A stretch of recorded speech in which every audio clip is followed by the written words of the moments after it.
was supposed to be a baby shower, balloons, cake, family games. Instead, it ended in chaos. In Prince George's County, Maryland, a man just released from prison walked through the doors uninvited. Guests froze, unsure why he was there. Minutes later, tables were overturned, screams filled the hall, and lives were left in pieces.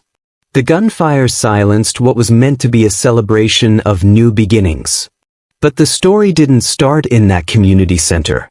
It started years earlier, with a marriage that unraveled, a courtroom that decided his fate, and a secret that followed her into this very day. By the time he showed up, he already knew this was where it would end. What no one inside expected was how far he was willing to go.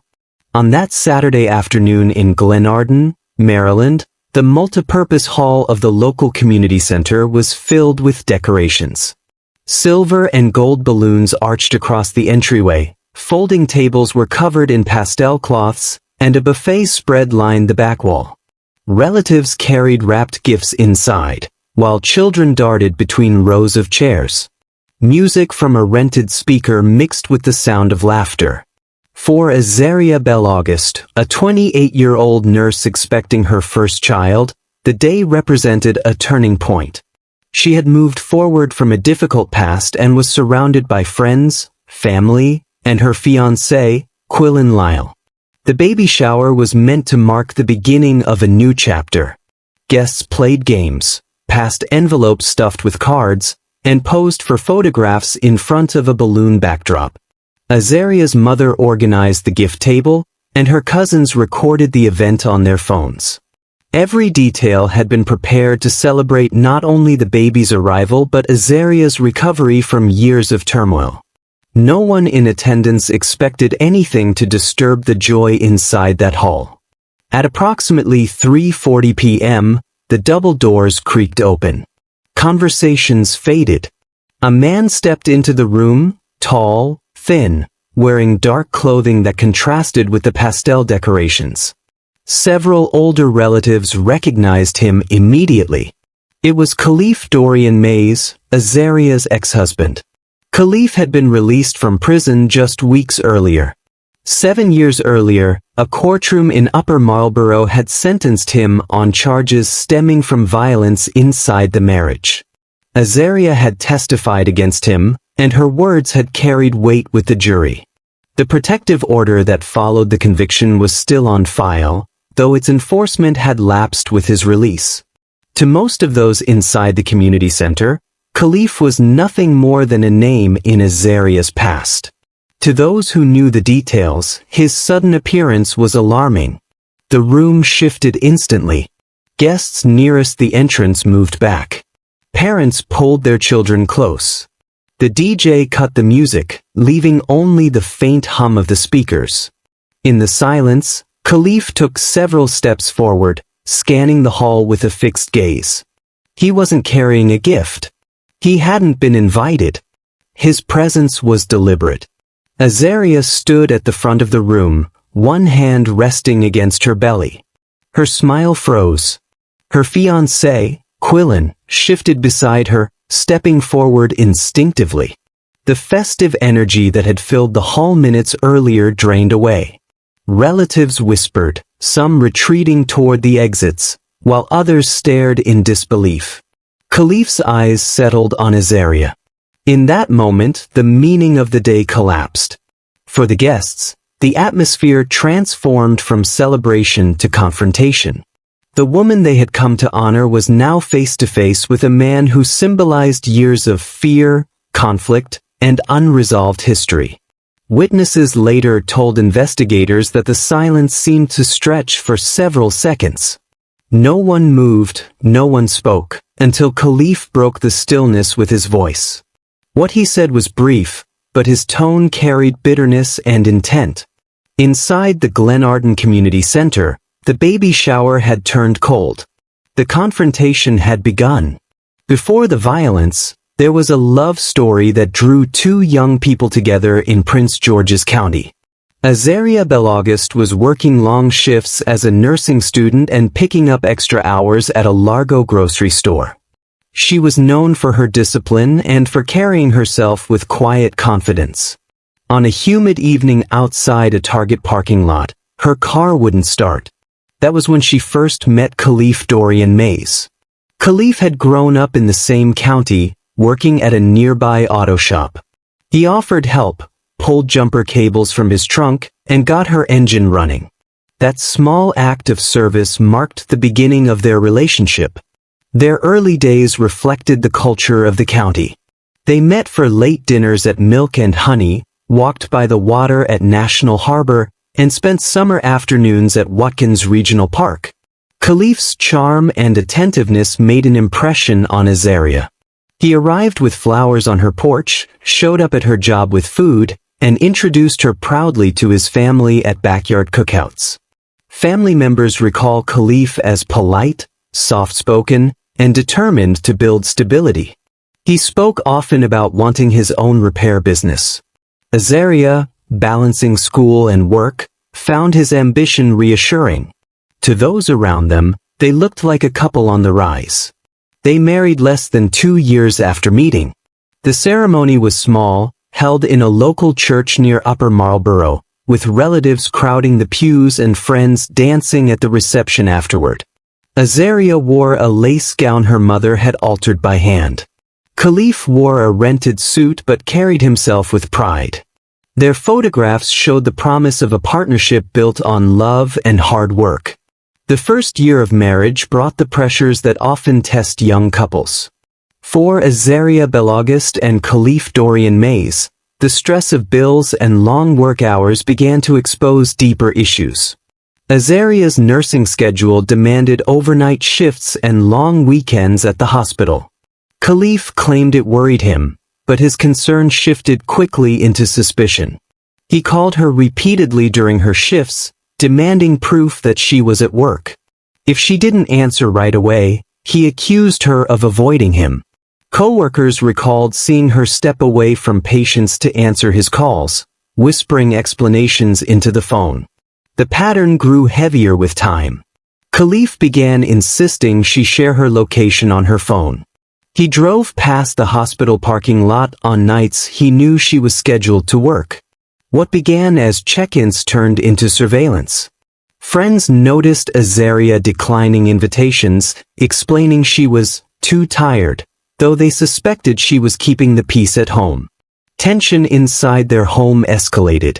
During one argument, Khalif slammed his fist into the wall, leaving a hole he later covered with a framed picture. Another time, he hurled a bowl of food against the kitchen counter, shattering it. He never struck Azaria, but the message was clear. The violence was in the atmosphere. Police records show that the first call to 911 came after a late-night argument neighbors overheard.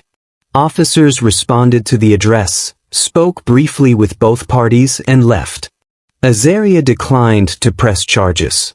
Like many survivors in Prince George's County and across the country, she chose not to pursue the complaint, hoping the outburst would be the last. Weeks later, another call was made. A neighbor reported loud shouting, followed by a door slamming hard enough to rattle the building.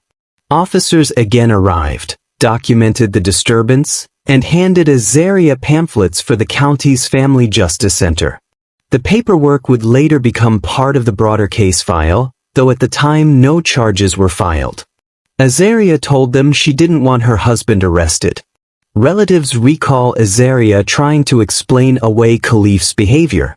She told her mother he was just stressed about finances. She assured cousins that things were fine, even as they noticed she no longer wore certain outfits Khalif disliked or stopped posting photos on social media. Her life was shrinking in visible ways. Community responses were limited.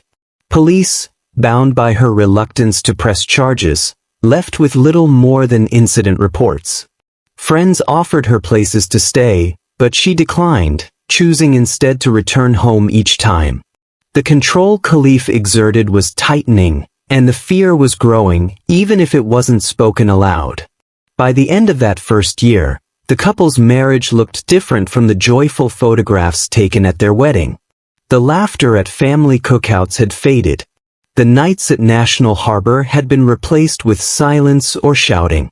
The relationship that once appeared stable to the community was now marked by control, surveillance, and intimidation. On the night of August 12th, police dispatch in Prince George's County received a call from an apartment complex parking lot off Harry South Truman Drive. The caller reported shouting, loud enough to echo across the courtyard, followed by what sounded like metal striking a car. Officers arrived minutes later to find Azaria Belaugust visibly shaken, standing near her vehicle with the driver's side door dented. Nearby, Khalif Dorian Mays paced with his fists clenched. Witnesses described hearing the argument escalate. One neighbor told investigators she heard Azaria pleading for Khalif to calm down, followed by a loud crash. Another reported seeing Khalif pull something long and dark from his trunk before police arrived. The responding officers separated the couple. While one spoke with Azaria, documenting a swollen wrist and her account of being grabbed, the others searched Khalif's vehicle. Inside the trunk, they found a fireplace tool, a heavy iron poker. Khalif claimed he had been moving items from storage and denied threatening anyone with it. Still, the discovery was noted in the police report, photographed, and logged as evidence. For Azaria, the incident crossed a line. She had endured holes in drywall and broken dishes, but standing in a parking lot while neighbors looked on and police confiscated a weapon was a public exposure of what had been private. The fear was no longer hers alone to manage, it was now recorded in official paperwork. That night, officers explained her options. They provided contact information for the Prince George's County Family Justice Center and walked her through the process of filing for an emergency protective order. Within 48 hours, Azaria stood before a judge and obtained a temporary order barring Khalif from contacting her or entering their shared home. The order cited credible threats and possession of a weapon as justification. Court records show that Khalif was served with the order at his workplace later that week. Co-workers recalled him leaving abruptly, angry, and humiliated. The protective order was the first legal barrier erected between the two. But the paperwork didn't erase the risk. Khalif continued to appear in Azaria's orbit. She spotted him driving past her hospital parking lot, and once outside a cousin's townhouse in Seat Pleasant. Each time, she reported the incidents, but officers could only warn him and note the contact. Like many survivors of domestic violence, Azaria found herself relying on a piece of paper for safety, even as she knew enforcement gaps remained. The prosecution built its case methodically. Police reports from earlier disturbances were gathered. Photographs of the dented car door and the fireplace tool were submitted. Neighbors who had called 911 agreed to testify. Still, the case hinged on Azaria herself. Without her testimony, prosecutors risked seeing the charges reduced or dismissed. Friends recall her debating whether to take the stand. Fear of retaliation weighed heavily, but so did the realization that silence might allow the cycle to continue. With encouragement from her mother and support from advocates at the Family Justice Center, Azaria decided to testify. The decision marked a turning point. Up to that moment, incidents had been written off as isolated arguments or moments of stress. With her testimony, the story would be presented as a pattern, one escalating toward real danger. Investigators and prosecutors recognized the significance. Her words could be the difference between Khalif receiving probation or years in prison. For Azaria, the choice was not about punishment but about survival. Standing in the courthouse, papers in her hand and fear still evident in her demeanor, she prepared to describe what had happened. It was the first time she would speak under oath about the marriage that had unraveled and the threats she believed had placed her life in jeopardy. What began as shouting in a parking lot had now produced a police record, a seized weapon, and a protective order. It was also the moment Azaria stepped fully into the role of a witness. The trial that followed would soon turn on the power of her testimony. The trial of State of Maryland v. Khalif Dorian Mays opened in the Circuit Court for Prince George's County in the spring of 2018. Prosecutors presented the case as an escalation of domestic violence that had reached a dangerous breaking point. They highlighted the protective order already on record, the repeated 911 calls, and the discovery of a heavy iron poker in Khalif's trunk on the night of the parking lot altercation. Jurors heard testimony from neighbors who described shouting, property damage, and the sight of Khalif removing the weapon.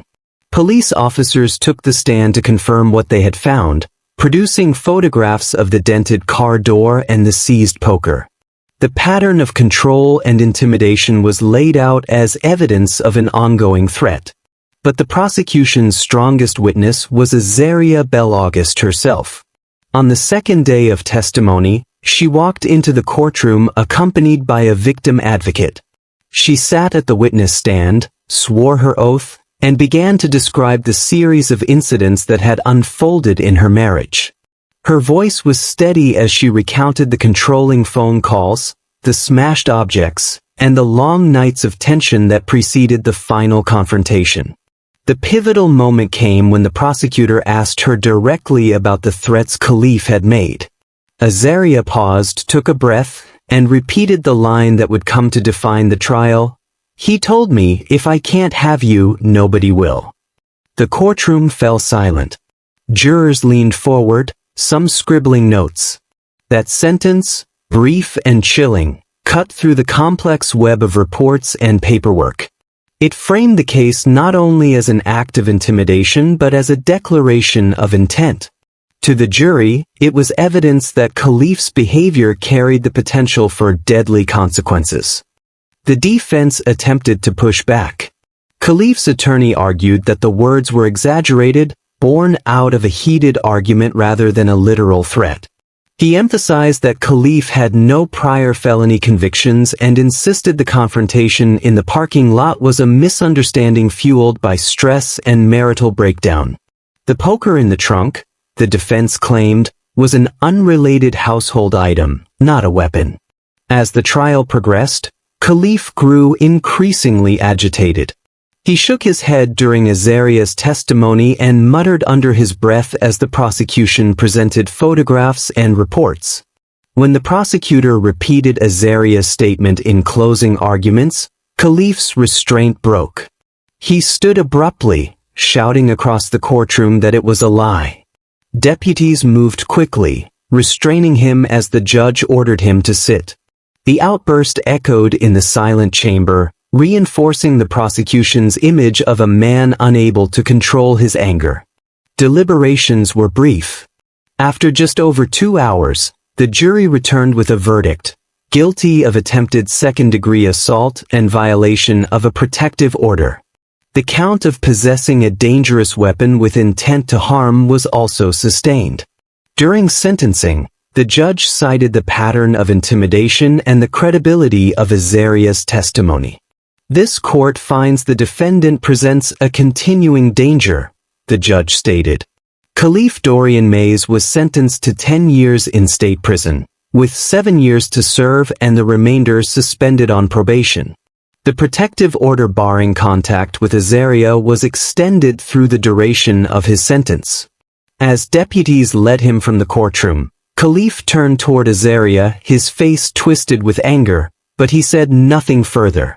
For Azaria, the moment brought both relief and fear. She had spoken the truth in open court, and it had placed him behind bars. But she also knew that her words had become the very thing he would carry with him during his years in prison. The trial closed a chapter in the county's records. Yet for those involved, it was only the beginning of a larger story. The single sentence that secured his conviction would later become the reason he returned. Inside the Maryland state prison system, Khalif quickly learned that survival required calculation. His first months were marked by simmering anger. Other inmates described him as withdrawn, pacing his cell during count times. But after a short stint in segregation for an argument with another prisoner, his approach shifted.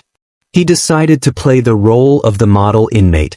Prison files document his enrollment in anger management classes, parenting workshops, and vocational training. He signed up for HVAC repair courses, earning certifications praised by the instructors.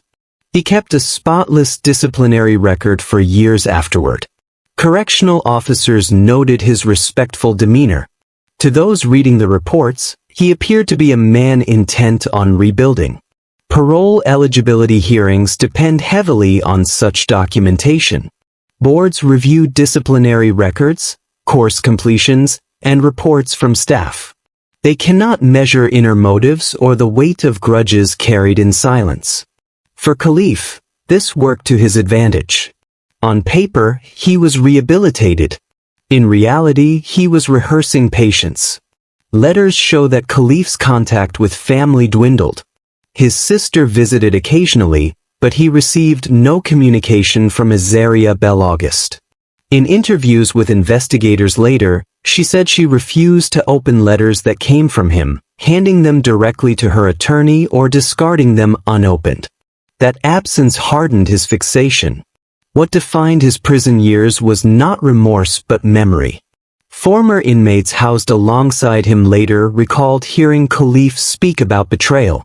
One remembered him saying he had been buried alive by a lie. Another noted how he spoke bitterly of Azaria starting a new life. None of those remarks ever reached official files.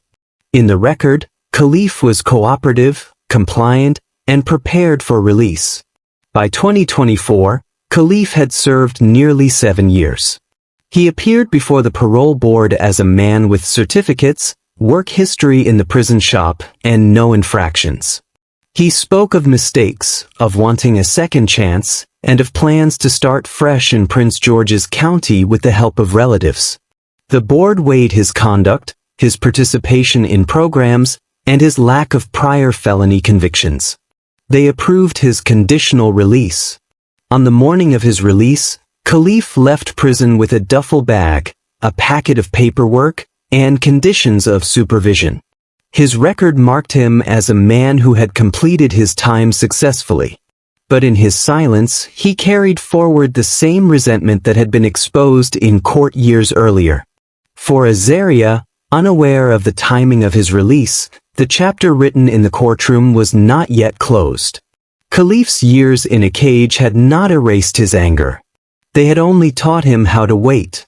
After Khalif Dorian Mays was sentenced in 2018, Azaria Bel-August filed for divorce. Court records confirm the dissolution was finalized within months of the conviction. She relocated from the apartment where so many police calls had been logged, choosing a smaller townhouse closer to her work at the hospital in Largo. It was a deliberate attempt to mark distance between her past and her future. For the first time in years, Azaria was free of constant surveillance and control. She leaned heavily on family and a small circle of friends who had supported her during the trial. Among them was Quill Lyle, a longtime acquaintance of Khalif's who had grown up in the same Prince George's County neighborhoods. Quill had known both of them since before their marriage. In the aftermath of Khalif's conviction, he reached out to offer support. Initially, it was practical, driving Azaria to court hearings, helping her move belongings, and checking in after long hospital shifts. Over time, his presence became a steady counterbalance to the turbulence she had lived through. Family members later described Quill as respectful and measured, never pushing Azaria but always available. For a survivor of domestic violence, that stability was significant. Yet his history as Khalif's old friend created quiet controversy. Relatives whispered that it was inappropriate, that she was moving on too fast, and that it blurred lines. Some cousins refused to attend gatherings where Quill was present, citing loyalty to family history. Azaria continued forward despite the tension. By 2020, she and Quill were living together. They purchased a modest brick rambler in Glenarden, a home not far from the same community center where her family often held gatherings. Records show both of their names on the mortgage deed. To their neighbors, they appeared as a normal young couple, working steady jobs and maintaining their property. Coworkers at the hospital noticed a change in Azaria. She seemed lighter, more willing to join after-shift meals and staff celebrations. Photos from that period show her smiling at birthdays, cookouts, and small trips to the National Harbor waterfront. Still, the shadow of Khalif lingered. Friends recalled her keeping doors double-locked, choosing routes home carefully, and avoiding discussion of her ex-husband. Quill accepted the role of protector, though he never advertised it. He drove her to work when schedules allowed, attended family events with her despite the tension, and quietly navigated the disapproval some relatives expressed. While not all accepted the relationship, others defended her right to rebuild on her own terms. By late 2021, the couple announced they were engaged. A quiet proposal at Watkins Regional Park was followed by a family dinner where reactions were mixed. For Azaria, it was an affirmation that life could continue after violence. For Khalif, still incarcerated at the time, the news would eventually trickle back through family and social networks, adding fuel to his long memory of betrayal. The years that followed seemed steady. Azaria focused on her career, while Quill worked in trades and local contracting. In early 2024, they shared news of a pregnancy. Baby shower plans began almost immediately, with Azaria's mother and cousins coordinating decorations and catering. What appeared to be the culmination of her recovery, marriage, homeownership, and the start of a family, was, in fact, a chapter that intersected dangerously with Khalif's looming release. Azaria Belagist had no contact with Khalif for years. She assumed the protective orders and the passage of time kept her insulated. But the systems designed to shield her held cracks that Khalif was ready to exploit. The first slip came through mail forwarding. When Azaria moved into the house she purchased with Quill and Lyle, she filed standard postal paperwork to redirect her bills and hospital correspondence. Months later, a piece of misrouted mail landed at an address still tied to Khalif's extended family. It confirmed not only her new surname in financial documents but also her Glenarden zip code. Parole files added another trail. Khalif's cousin lived in District Heights, a short drive from Glenarden. During his first months out, supervision officers verified his cousin's address. But their notes, stored in systems accessible across state offices, still contained Azaria's prior addresses, phone numbers, and even emergency contacts. Social media layered more clues. Azaria herself kept her accounts private, but family members did not.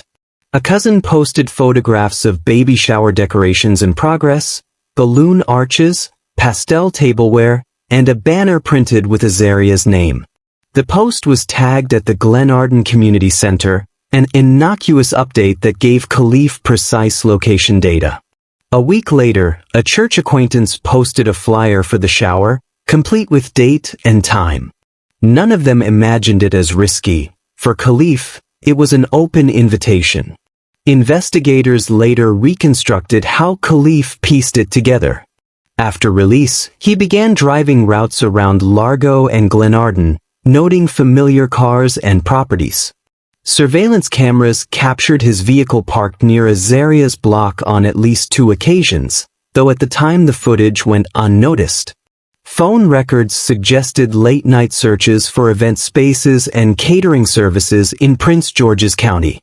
The picture was of a man methodically gathering details while appearing compliant with parole. Quill and Lyle and Azaria were unaware. They focused on preparations for the shower, sending invitations, and arranging a guest list of more than 50 people. Khalif's plan remained quiet. He did not threaten, he did not make contact, and he left no trace on Azaria's phone. Instead, he cultivated the image of a man meeting his conditions. His parole officer noted punctual visits and steady work hours logged at a cousin's auto garage. The file showed progress. The reality was preparation. By March of 2025, Khalif had assembled all the information he needed. He knew the date, the time, and the exact hall where Azaria's shower would take place. The celebration intended as a public sign of her recovery now became the very moment he marked for retaliation. On March 29, 2025, family and friends of Azaria Bell-August gathered at the Glenarden Community Center to celebrate her upcoming child. The hall was decorated with pastel banners, balloon arches, and rows of tables stacked with wrapped gifts. Music played from rented speakers while relatives organized food and prepared games. Just before 4 p.m., the event was in full swing. Witnesses recalled the mood as light-hearted and crowded. Children ran between tables, cousins posed for photographs, and Azaria, dressed in a soft yellow gown, opened presents at the front of the room. Her fiancé, Quillen Lyle, stood nearby, helping her manage the flow of gifts and greeting arriving guests. At 3:40 p.m., the double doors to the hall opened, and a man stepped inside. Several people immediately recognized him as Khalif Dorian Mays, Azaria's ex-husband, released from prison only weeks earlier. He wore dark clothing and carried no package or card. His presence silenced the room within seconds. Video clips later recovered from guests' phones showed the moment the music stopped. Some guests backed toward the walls. Others froze, watching as Khalif scanned the hall before locking his eyes on Azaria. She remained seated briefly, then rose to her feet, visibly startled. According to multiple witness statements, Khalif advanced into the room, speaking in a low, bitter tone that carried across the silence. The words varied in recollection, but all agreed he made reference to Azaria betraying him and starting a new life. Relatives recalled hearing him accuse her of replacing him and mocking the celebration. Fear spread quickly. Parents grabbed children and moved toward the exits. Several guests shouted for him to leave. Quillen raised his hands slightly, telling him to calm down.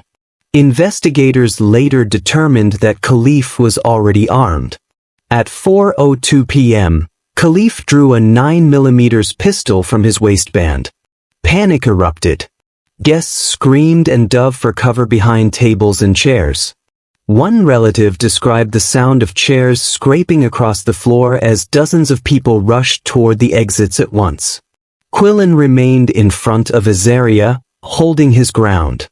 Witnesses reported him pleading with Khalif, urging him not to do anything in front of the family. Azaria, clutching her stomach, cried out for Khalif to stop. Her voice carried over the noise, but he kept moving forward. The first shot rang out seconds later. Guests closest to the doors fled into the parking lot.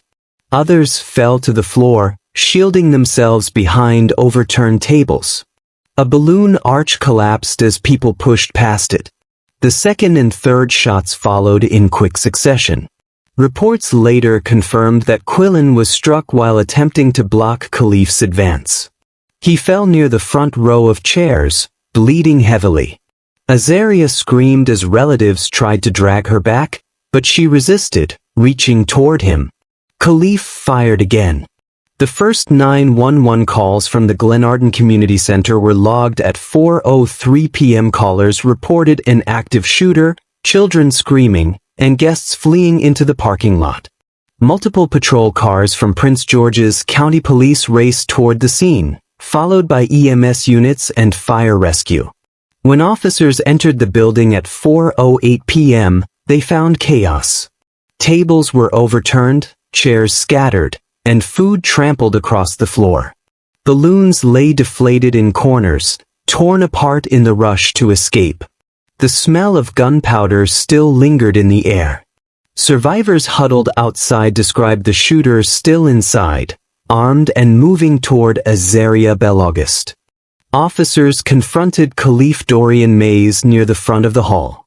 He was holding a handgun, standing over two wounded victims. According to the incident report, officers ordered him to drop the weapon. Witnesses later confirmed he turned toward them, lifting the firearm instead of surrendering. Police opened fire.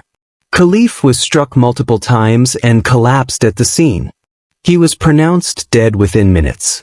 Near the front row of chairs lay Quillan Lyle, Azaria's fiancé. He had been shot earlier while trying to block Khalif's advance. EMS responders immediately began CPR and applied pressure to his wounds, but his injuries were extensive. He was declared deceased on sight.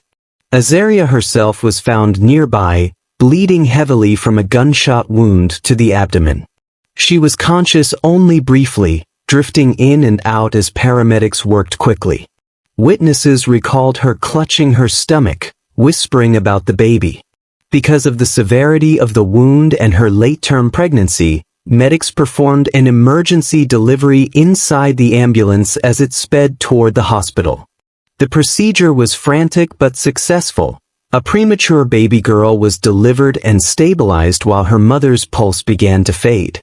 At 4:37 p.m., Azaria Bell-August was pronounced dead upon arrival at University of Maryland Capital Region Medical Center.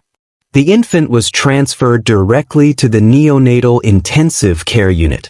Doctors reported that although premature, the child had survived. She would remain under observation for weeks. Outside the community center, the scene remained chaotic.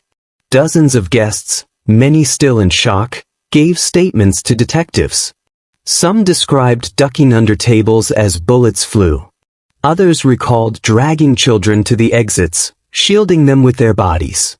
One relative told officers, "It went from laughter to screaming in seconds. I didn't think we'd make it out."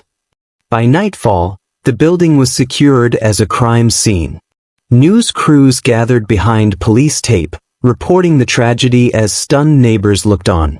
Investigators pieced together the timeline: Khalif's release from prison, his surveillance of Azaria's new life, and his calculated arrival at the baby shower. For police and medics, the case stood out for its brutality. The celebration of a child's arrival had been transformed into a multiple casualty shooting. The survival of the infant was the only thread of hope.